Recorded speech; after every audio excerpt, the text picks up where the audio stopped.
জয় মা তারা। নমস্কার, আমি জ্যোতিষী গৌতম কুমার।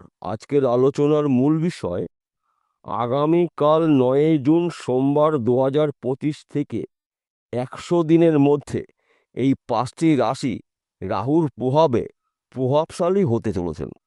আসুন আমরা জেনে নেই কোন ভাগ্যবান এই 5 রাশির জাতক বা জাতিকারা রয়েছে। তবে ভিডিওটি না কেটে না স্কিপ করে সম্পূর্ণ দেখার চেষ্টা করুন, কেননা এই ভিডিওর মধ্যে আমি যে ভাগ্যবান 5টি রাশির নাম বলবো, যদি আমার বলা রাশি আপনার রাশির সঙ্গে মিলে যায়, তাহলে বিশেষ করে এই ভিডিওটা আপনাদের জন্য গুরুত্বপূর্ণ হতে চলেছে। তাহলে বন্ধুরা, আসুন দেরি না করে মূল পর্বে যাওয়া যাক। কিন্তু ভিডিওটি শুরু করার আগে আমরা প্রথমে একটু মায়াবী গ্রহ রাহু সম্পর্কে জেনে নিই। রাহুকে মানা হয় মায়াবী গ্রহ, ছায়া গ্রহ। রাহু একটি রাশিতে অবস্থান করে 2.5 বছর। বিশেষ করে বর্তমানে রাহু রয়েছে কুম্ভ রাশিতে, শুভ অবস্থায় রয়েছে, মূল ত্রিকোণে রয়েছে, আনন্দ ক্ষেত্রে রয়েছে। প্রবল শক্তি সঞ্চয় করে রাহু কিন্তু অবস্থান করবে 100 দিন। তাছাড়া কুম্ভ রাশি কিন্তু শনিদেবের ঘর। শনি এবং রাহু এই দুটি গ্রহ কিন্তু পরস্পরের মিত্র গ্রহ। তাই রাহু শুভ অবস্থায় থাকাকালীন এই 5টি রাশির জীবনে আসবে চরম উন্নতি। একমাত্র গ্রহ রাহু। রাহু একমাত্র 9টি গ্রহের মধ্যে হঠাৎ অর্থ প্রাপ্তির যোগ তৈরি করে রাহু। পরধন প্রাপ্তি হতে পারে, ফটকা বিজনেসের মাধ্যমে দিয়ে আপনি রাতারাতি কোটিপতি হতে পারেন। একমাত্র রাহু আনলিমিটেড অর্থ দিয়ে থাকে। কিন্তু রাহুর ঘর জানতে হবে। রাহুর ঘরগুলো যদি আপনি জানতে পারেন, তাহলে কিন্তু রাহু আপনাকে সারা জীবন দুধে ভাতে রাখবে। তার পাশাপাশি ভিডিও শেষে রাহুকে তুষ্ট করার একটি শক্তিশালী টোটকা বলবো। যদি আপনি এই টোটকাটা ব্যবহার করতে পারেন, সারা জীবন রাহু আপনাকে রাজ সিংহাসনে বসিয়ে রাখবে। তাহলে বন্ধুরা, আসুন মূল পর্বে যাওয়া যাক। 5টি রাশির মধ্যে প্রথম ভাগ্যবান রাশি মেষ রাশি। আপনি যদি মেষ রাশির জাতক বা জাতিকা হয়ে থাকেন, আপনার রাশির সাপেক্ষে একাদশ ঘরে রাহুর অবস্থান। একাদশ ঘরকে মানা হয় আয়ের ঘর, সঞ্চয়ের ঘর, সম্পদের ঘর। বর্তমান সময়ে আপনার আর্থিক অবস্থা যাই থাকুক না কেন, 9 জুনের পর থেকে আপনি প্রচুর টাকা আয় উপার্জন করার সুযোগ পাবেন। তাছাড়া আপনি যে ব্যবসা করছেন, ব্যবসার ক্ষেত্রে আপনার উন্নতি রয়েছে। চাকরি ক্ষেত্রে প্রমোশন প্রাপ্তি রয়েছে। চাকরির জন্য প্রচেষ্টা করেছেন, চাকরির ক্ষেত্রে ভালো খবর পেতে পারেন। সন্তান সুখ প্রাপ্তি রয়েছে। চতুর্দিক থেকে কিন্তু আপনি আর্থিক উন্নতি করার সুযোগ এবং সুবিধা পেতে পারেন। এক কথাতে বলা যেতেই পারে, মেষ রাশির জাতক বা জাতিকাদের উন্নতি করার সুবর্ণ সুযোগ কিন্তু আপনারা পেতে চলেছেন। দ্বিতীয় নম্বর ভাগ্যবান রয়েছে কন্যা রাশি। আপনি যদি কন্যা রাশির জাতক বা জাতিকা হয়ে থাকেন, আগামীকাল 9 জুন থেকে 100 দিনের মধ্যে আপনি যা আয় উপার্জন করবেন চোখে পড়ার মতন। রাহু আপনার বন্ধ ভাগ্যের তালা খুলতে চলেছে। রাহু বর্তমানে রয়েছে কুম্ভ রাশিতে, মূল ত্রিকোণে আনন্দ ক্ষেত্রে রয়েছে, প্রবল শক্তি সঞ্চয় করে রয়েছে। 9টি গ্রহের মধ্যে একটি মাত্র গ্রহ রাহু পরিশ্রম ছাড়া আনলিমিটেড অর্থ দেয়, এবং সেই রাহুর অর্থ কিন্তু ফটকা বিজনেসের মাধ্যম দিয়ে আমরা পেয়ে থাকি। লটারির মাধ্যম দিয়ে পেতে পারেন, কিংবা আপনি জমি জায়গায় ব্যবসা করছেন সেখান থেকে পেতে পারেন, মৃত কোনো ব্যক্তির সম্পত্তি পেতে পারেন, গুপ্তধন পেতে পারেন। যেই অর্থটা আপনার পরিশ্রম ছাড়া আসবে, একমাত্র রাহু কিন্তু সেই অর্থ দিয়ে থাকে। তাই রাহু কুম্ভ রাশিতে শুভ অবস্থায় রয়েছে।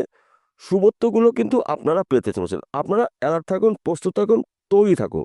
সুযোগ কিন্তু একটিও আপনি হাতছাড়া করবেন না। সুযোগগুলো পেলে সেই সুযোগে সৎ কাজগুলো করুন, আপনার জীবন আসবে চোখে পড়ার মতন উন্নতি, যা নাকি আপনি নিজেও কখনো কল্পনা করতে পারেননি। তৃতীয় নম্বর ভাগ্যবান রাশি বৃষ রাশি।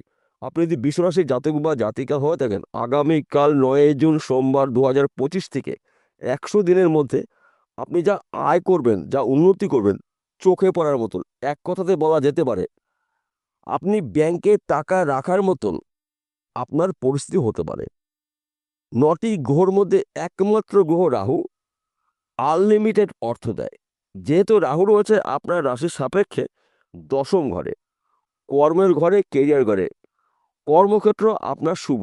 যেই কাজের মধ্যে আপনি যুক্ত থাকুন না কেন, এই সময়টা কিন্তু আপনার কর্মক্ষেত্রে সুনাম প্রাপ্তি রয়েছে, অর্থ প্রাপ্তি রয়েছে। চতুর্দিক থেকে কিন্তু আপনার আর্থিক উন্নতি করার সুযোগ রয়েছে, শুধুমাত্র সময়ের অপেক্ষা। তাই আপনাদের ভাগ্যের চাকা ঘুরতে চলেছে রাহুর প্রভাবে। রাহু আপনাদের বন্ধ ভাগ্যের তালা খুলতে চলেছে। তাই এই শুভ সময়টা আপনারা আপনাদের গুরুত্বপূর্ণ কাজগুলো শুরু করতে পারেন, গুরুত্বপূর্ণ কথাবার্তাগুলো বলতে পারেন। জমি জায়গায় সমস্যা থাকলে মিটে যাবে। পৈতৃক সম্পত্তির আইনত মালিক আপনি হতে চলেছেন। মৃত কোনো ব্যক্তির সম্পত্তি পেতে পারেন, শ্বশুরবাড়ির সম্পত্তি পেতে পারেন, তাছাড়া গুপ্তধনও পেতে পারেন। তাই এই শুভ সময়টা আপনাদের জন্য কিন্তু গুরুত্বপূর্ণ সময়, এই 100 দিন। পঞ্চম নম্বর ভাগ্যবান রাশি কুম্ভ রাশি। আপনি যদি কুম্ভ রাশির জাতক বা জাতিকা দেখেন, আপনার রাশির প্রথম ঘরে রাহুর অবস্থান। এক কথাতে বলা যেতে পারে আপনার জীবনে আসবে ঝড়ের গতিতে উন্নতি, ব্যবসা ক্ষেত্রে সফলতা রয়েছে, বিদেশ যাত্রা শুভ রয়েছে। আপনি যদি বিদেশে যাওয়ার প্রচেষ্টা করেছেন, এবার কিন্তু বিদেশ থেকে আপনি কাজে খবর পাবেন। বিদেশে আপনি যেতে পারলে আপনার সারা জীবনের স্বপ্নগুলো পূর্ণ করতে পারেন। তাছাড়া আপনি যদি ব্যবসা করছেন, ব্যবসার ক্ষেত্রে আপনার পরিবর্তন রয়েছে। ওই ব্যবসা চলাকালীন আপনি অধিক লাভজনক ব্যবসা শুরু করতে পারেন। এবং আপনারা যদি এক্সপোর্ট ইম্পোর্টের বিজনেস করেন, এই সময়টা কিন্তু আপনার গোল্ডেন সময়। কারণ আপনার রাশির প্রথম ঘরে রাহু রয়েছে। একাধিক জায়গা থেকে আপনার প্রাপ্তির যোগ রয়েছে, অর্থপ্রাপ্তি, সম্মান প্রাপ্তি, সন্তান সুখ প্রাপ্তি। রাহুর প্রভাবে আপনারা প্রভাবশালী হতে চলেছেন। চতুর্দিক থেকে আপনি আয় উপার্জন করার সুযোগ পাবেন। একমাত্র গ্রহ রাহু।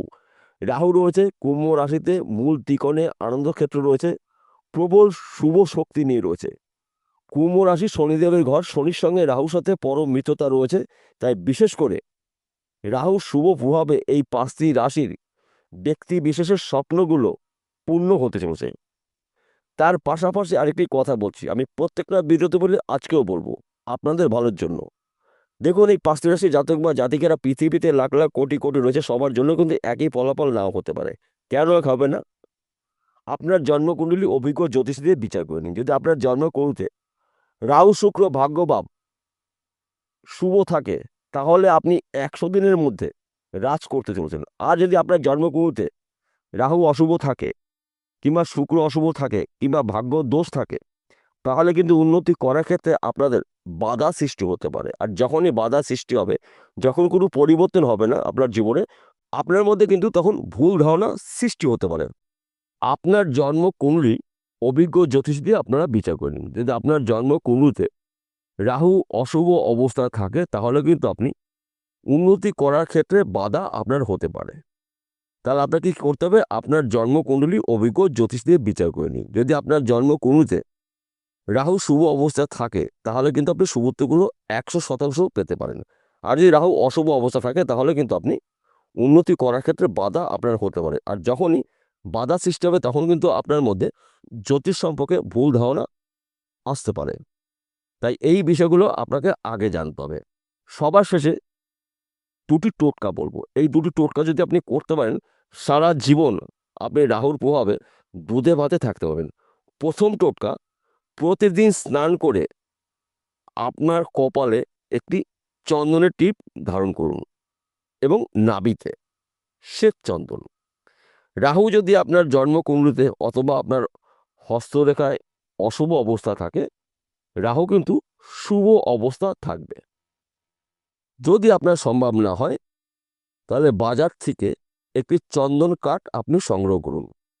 আপনার ডান হাতের বৃদ্ধা আঙুলের 2 কর মাপে একটি চন্দন কাঠ নিয়ে বাড়িতে গঙ্গা জলের মধ্যে চুবিয়ে রাখুন কিছুটা টাইম। স্নান করে ওই চন্দন কাঠটি সাদা সুতো দিয়ে আপনার ডান হাতে ধারণ করুন। আপনি যদি পুরুষ হন, আপনি ডান হাতে ধারণ করবেন। যদি মহিলা হন, আপনার বাঁ হাতে ধারণ করবেন। রাহু আপনার সারা জীবন দুধে ভাতে রাখবে এবং এই টোটকাটা সারা জীবন আপনার জন্য সুখের খবর বয়ে নিয়ে আসবে। বিষয়টা বোঝা গেল? নমস্কার বন্ধুরা, আবার দেখা হবে।